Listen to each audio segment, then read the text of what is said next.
Hello, this is Mina from Seoul, South Korea. In the previous video, we've learned about the first way of counting numbers in Korean. If you haven't watched the video yet, I'll recommend you to watch it because it is very important and frequently used. For today, we will learn about the second way of counting numbers. Today's number is native Korean numbers. When do we use this?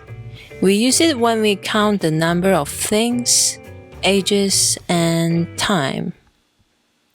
So let's start. From number 1 to 4, each number have two names.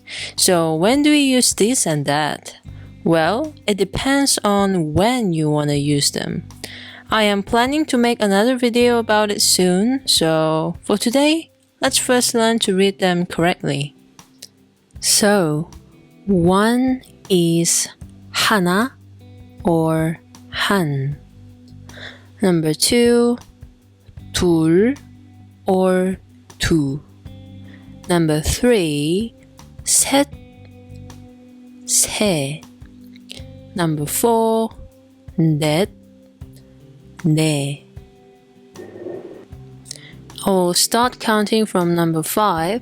So, 다섯, 여섯, 일곱, 여덟.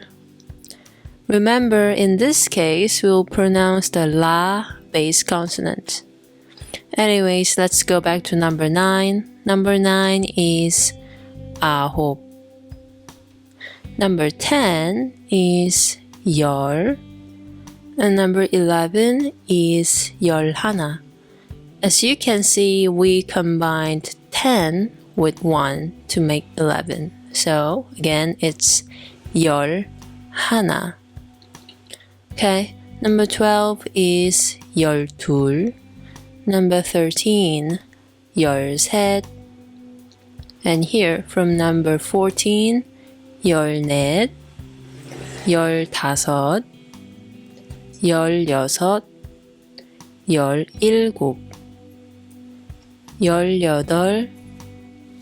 Again, la base consonant here. And number 19, 열아홉. And number 20, 스물. So 20 was 스물.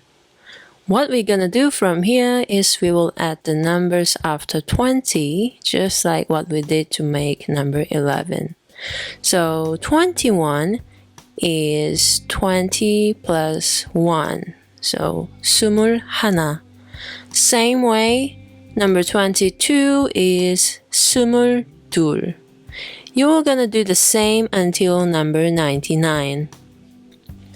But the problem is that these numbers still have their own names. Like 30, it's 서른. 40 is 마흔. 50 is 쉰.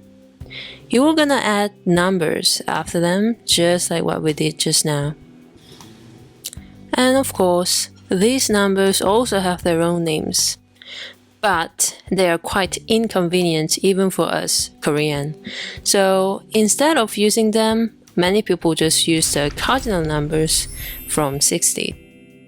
Please check out my other video to find out about cardinal numbers. Well, time for the exercise again. First one, 24. How do we read this in Korean? It's 20 plus 4, so 스물넷. Next, 35. Can you read this in Korean? It's 30 plus 5. So, 서른다섯. Well done! I know it is a little difficult to memorize and be familiar with them, but practice makes perfect. Try to read the numbers in Korean whenever you see numbers. It will definitely help you a lot. If this video was helpful, don't forget to like and subscribe to my channel. See you next time. Bye.